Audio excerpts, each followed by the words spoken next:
Welcome to another edition of 42 Straight Years In. On my crackhead update, I was at the 7-Eleven yesterday and there's an old guy standing outside and he didn't say anything to me while I was going into 7-Eleven. When I was coming out, he said, "Say, could you help me out with a couple dollars?" I'm in a bad mood. I didn't even respond.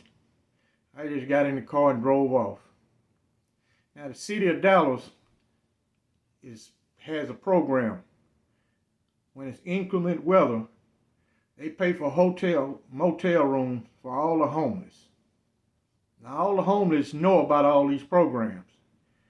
If you want to stand out in the cold and the snow and beg instead of going lay up in a hotel, you can do your dope inside the hotel. You ain't got to stand out in the cold. But a lot of the guys panhandling, they have a place to live. They just dress up in their worst clothes and go out and panhandle. That's their side hustle. And the lady who sleeps across the street at the bus stop, when that snow got to coming down and it was cold as hell, man, she disappeared somewhere. I don't know where she went, but she's not at that bus stop. That's my crackhead update. Okay, y'all know what it is. Let's ride. I'm going to touch on a story of a guy I met at the Wind Unit. The Wind Unit is located in Huntsville, Texas. That's where the headquarters of the Texas prison system is also located. And most of the prison is 7 prisons in that area. Most of those prisons are semi-strict because it's close to the headquarters. And the Wind Unit is a large prison, not only inmate-wise, but as far as acreage. It's an industrial prison. It has field workers, but their field is more or less a garden, edible crops for the prison. They don't have no large field operation.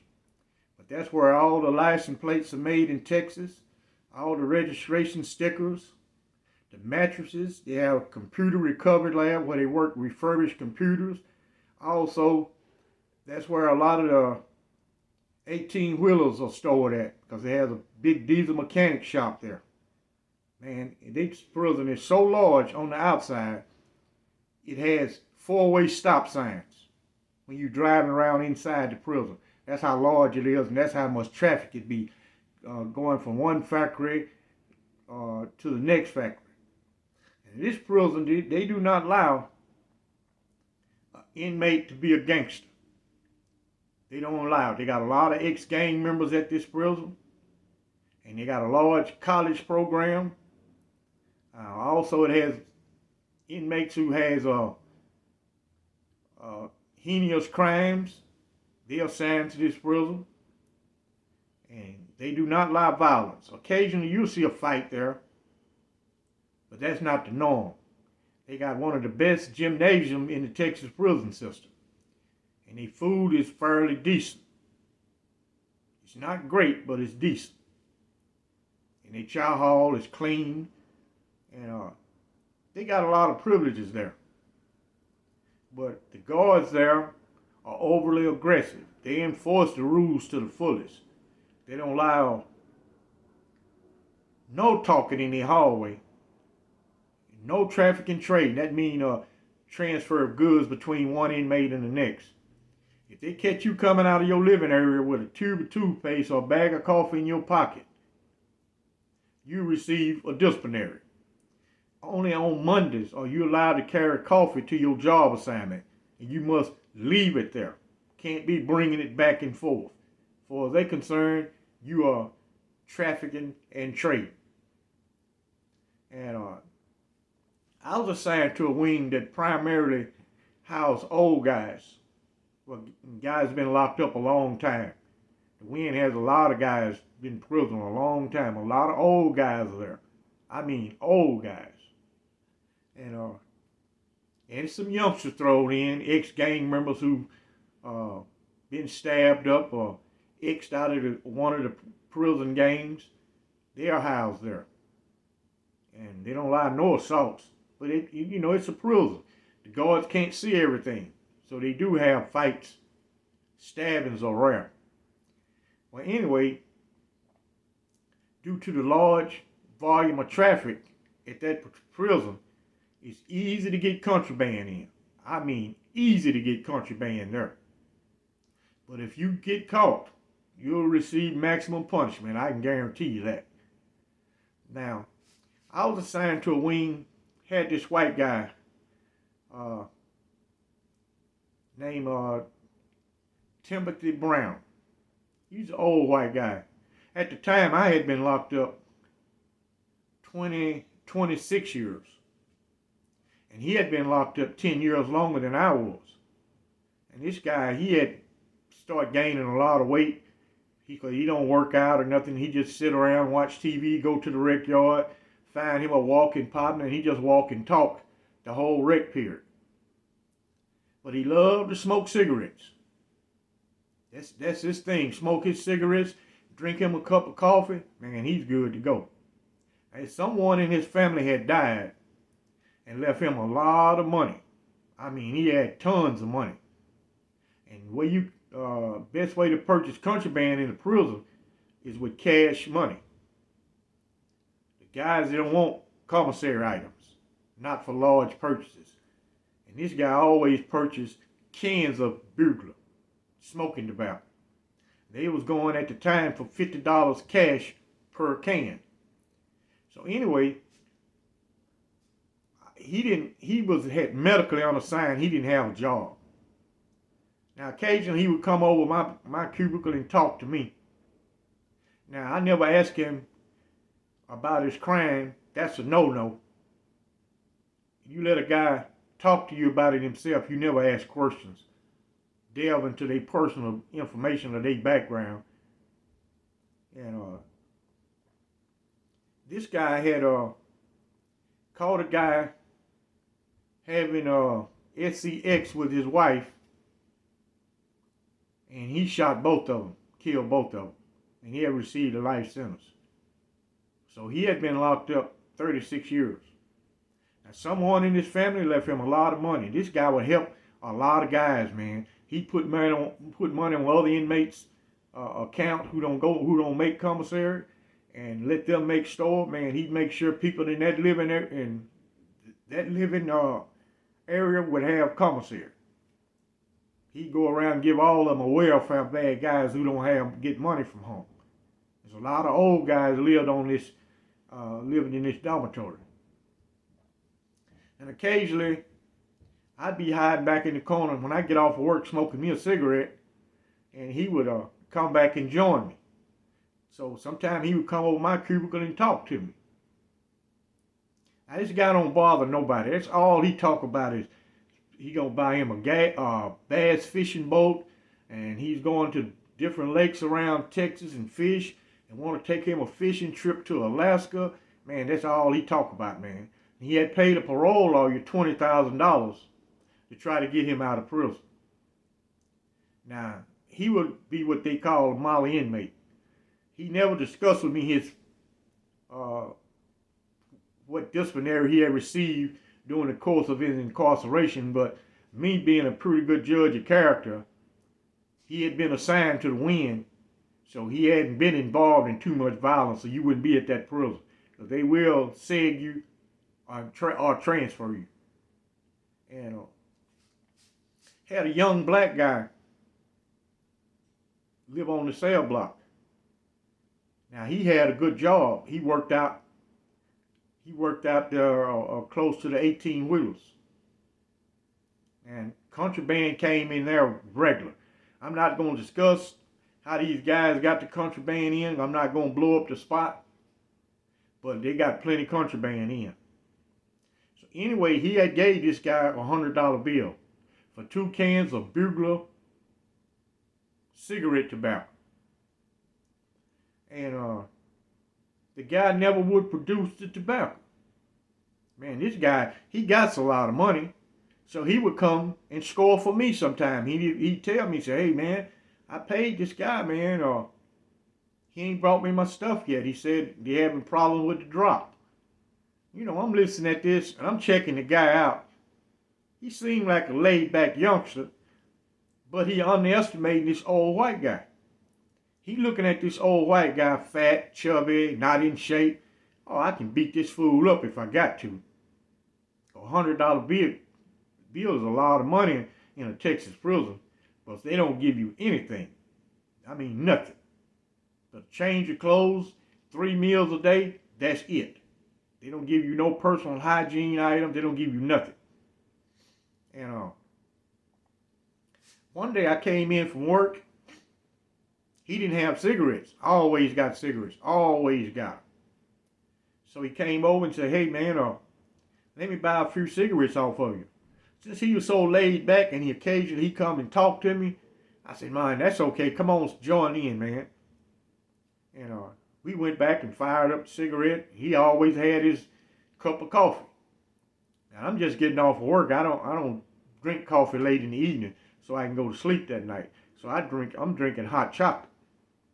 So we got to talking. Then he followed me on back to my cubicle. He said, say, man, I don't know what's up on that guy, man. I gave him my money. I'm giving him all opportunity in the world to bring me my tobacco, man, and he keep giving me a story. Now, I don't want to get in the middle of this shit. So I don't take the guy's side just because he's a black inmate. If you sorry, you sorry. I don't give a damn what your color is. You just sorry. That means he would have tried that same thing on me. And I would have turned into Freddy Krueger on his ass. I wouldn't even wasted all that time. This guy giving him all these chances. He wouldn't have got all them chances with me. So one day I came in, he was looking at all his photo albums. You can tell when somebody, if you've been in prison a long time, you become very observant. You can look at a person and can tell there's something heavy weighing on his mind. I seen him got all his photo albums out. He looking at his photo albums. He just sitting there looking, man, and reading his old letters. And he had old letters, man. Guess from his family members before they all died. He still kept those letters. And he came over my cubicle. He said, hey, man, let's smoke. He said, man, I've been fiending for cigarettes all day, man. He said, I was waiting on you to come in from work. And I can tell, man, this guy almost got tears in his eye, man. I don't want to ask him what's wrong. I got a feeling that's concerned that $100 bill. And you can sense something is not right. So we sitting in the back. We got to look out for the guards. And we smoking our cigarette and we put baby powder in the air to keep the cigarette smoke down. And I saw him over at his cubicle with his property bags packing all his property. I'm saying to myself, well, something fixing to go wrong here, man. And I got all this tobacco I done smuggled in. I say, oh, man, if something happened, in all likelihood, they're going to come in and search that dormitory. If they don't find the weapon, they're going to search that dormitory. And we definitely going to be on a modified lockdown, that particular dorm. So he called me over to his cubicle. You know me, I've been locked up a long time. Normally if another inmate called me, I don't go see what you want. You're not important to me. You come to me. If you want to talk to me, you bring your ass over there and talk to me. I don't go see what you want. But this guy is a laid back guy. He even though he been locked up 10 years longer than I was, he done got over the hard convict style of doing time. He had all that money and all he could think about is trying to get out and spend that money instead of buying commissary items. And he called me over. A lot of things he had, he gave to me, contraband. You know, if they search his property, they're going to take it anyway. So he gave me a lot of his commissary. He said, hey, man, this ain't going to be no good. This will spoil. This ain't going to be no good. And I never asked him what he was going to do. And he shook hands with me. He said, say, man, you got one more cigarette? I said, of course I do, man. And We had just got through smoking about 20 minutes ago, man. I had some typing to do, so I just gave him a cigarette, and he had his own cigarette lighter. He went back and smoked. He just sitting there in his cubicle looking, man. You can see this guy got tears in his eye, man. Something weighing heavy on his mind. So the young black guy came in. He was in one of them work crews that come in late. And the siren went off. A lot of the Huntsville prisons, they have the siren. It goes off at 12 o'clock. And it goes off at 5 in the afternoon. Loud ass siren. That means work day is over. And the guy came in, went to his cubicle, put his deodorant and stuff on, and went and sit up by the gambling table. The old guy was sitting there. I was sitting there watching him. I said, well, somebody's going to get hurt. This ain't going to turn out good. Man, this guy come up behind him, cut his throat. He told him, say, hey, that $100 bill, while he was laying there gurgling on his own blood, I mean, cut it from ear to ear, all the way to the gristle. There's no way he gonna survive. No way. And he told him, said, was that $100 worth it? And he set the knife on the day room table and went up to the door, stuck his hand out and waved for one of the guards. Guards came over. He said, hey, come in here. I done killed this sorry motherfucker, man. So they hollered, fight, fight, fight. They all come running. And ranking officers came down. And he turned around and let them handcuff him. They didn't throw him down anything. He an old ass man. He's way older than I was. And they handcuffed him and took him out. Made everybody get on their cubicle. They came in and took pictures. Called Walker County Sheriff Department. That's where Huntsville is located. And the Sheriff Department came over, took pictures, asked anybody did they see anything. Nobody say anything. They really don't need another inmate to verify what happened. He admitted it himself. They took him and placed him in lockup. And later, administrative segregation. They took him to court in Walker County and gave him 60 more years stacked on top of the life sentence. That's when they had started making any disciplinary you receive, any free world case you receive in a Texas prison, that sentence is served cumulative to the sentence you already served. They gave him 60 years, and he just died last year. He never got a chance to make it out. That's pitiful, old man. You just can't let these people run over you, man. You got to do what you got to do. I could look at the expression he had on his face. He can't let this man just dry take his money. That's what he was actually doing. Just dry taking. He'd have no plans on giving this old man his tobacco. And I would see this youngster, he always making a deal with somebody. But he don't want to give this old man his money looking at it. This is an old white man. Physically, I can beat him up. But he don't know the old man is in prison for murder. He got a double homicide. You done killed 2 people. The third one is nothing but a piece of cake. It's easy. It's easy to do, and you're going to have no remorse. You hate the consequences behind it, but you have no remorse. And you never let another convict run over you. I don't give a damn what consequences you got to take. Now, I can see if you had parole already granted. You'd say the $100 ain't worth me remaining in prison. I can understand that. But not when you're serving life. You never know when you're going to make parole. You never know that. You can't even plan for a parole. All you can do is go in front of the parole board, which try to have a clean disciplinary and a good parole plan, and hope like hell it works.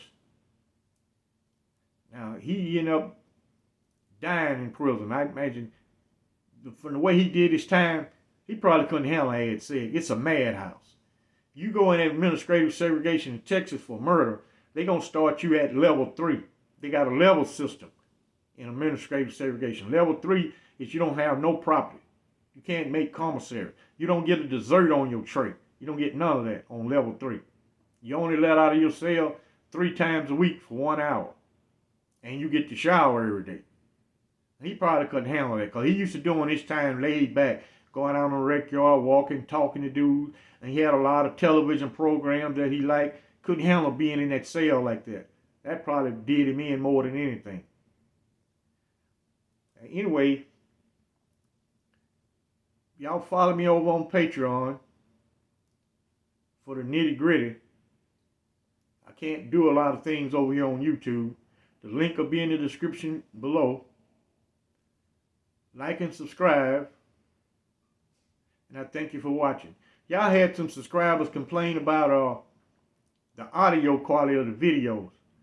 I don't have anything to do with that. I got a 4K camera and I upload it. I don't do anything to the video. I don't know what YouTube does to it when they receive it. If they change it from stereo to mono or from mono to stereo, I don't know how it's did, but it's not on my end. Well, I play back each video before I upload it. Like I said earlier, follow me over on Patreon for the real deal Holyfield. I thank you for watching.